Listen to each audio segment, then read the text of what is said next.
ഇടയ്ക്കിടയ്ക്ക് വൈദ്യുതി മുടങ്ങുന്നുണ്ടോ? KSEBിക്ക് കുറച്ച് കാര്യങ്ങൾ ഓർമ്മിപ്പിക്കാനുണ്ട്. ഇടയ്ക്കിടെ കറണ്ട് പോകുന്നതിൻ്റെ കാരണം വ്യക്തമാക്കി KSEB.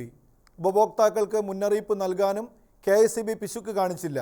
വൈദ്യുതി വിതരണം തടസ്സമില്ലാതെ തുടരാനേ ഉപഭോക്താക്കൾ സഹകരിക്കണമെന്ന അറിയിപ്പുമായി KSEB. സംസ്ഥാനത്തിന്റെ ചില ഭാഗങ്ങളിലെങ്കിലും വൈകുന്നേരം 6 മണി മുതൽ 12 മണി വരെ ഇടയ്ക്കിടെ വൈദ്യുതി തടസ്സമുണ്ടാകുന്നു എന്ന പരാതി വ്യാപകമാണ്. ഇത് സംഭവിക്കുന്നത് വൈദ്യുതിയുടെ ഉപയോഗം വളരെ കൂടുന്നത് കാരണം വൈദ്യുതി ലൈനിൽ ലോഡ് കൂടി ഫ്യൂസ് പോകുന്നതും വോൾട്ടേജ് ഗണ്യമായ കുറവുണ്ടാകുന്നതിലുമാണെന്ന് KSEB അറിയിപ്പിൽ പറയുന്നു.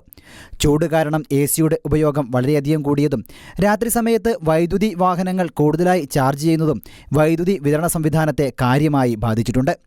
വൈകിട്ട് 7 മണിക്കു ശേഷം പ്രസരണ വിതരണ ട്രാൻസ്ഫോർമറുകളുടെ ലോഡ് ക്രമാതീതമായി വർദ്ധിക്കുന്ന സ്ഥിതിയാണ് നിലവിലുള്ളത്. വൈദ്യുതിയുടെ ഉപയോഗം വളരെ കൂടുന്നത് കാരണം ലൈനിൽ ലോഡ് കൂടി ഫ്യൂസ് പോകുന്നതും വോൾട്ടേജിൽ ഗണ്യമായ കുറവുണ്ടാവുന്നതും നിയന്ത്രിക്കാനാവാത്ത സ്ഥിതിയാണ്. വൈദ്യുതി വാഹനങ്ങളുടെ ഗണ്യമായ വർധന രാത്രികാലങ്ങളിൽ വാഹനങ്ങൾ ചാർജ് ചെയ്യുന്നതിലും വലിയ തോതിൽ വൈദ്യുതി ഉപയോഗിക്കുന്നു.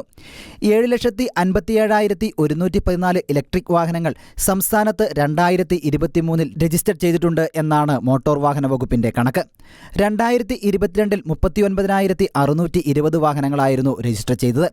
ഓരോ വർഷം കൂടുന്തോറും വൈദ്യുത വാഹനങ്ങളുടെ പെരുപ്പം വൻ വർധനയിലാണ്.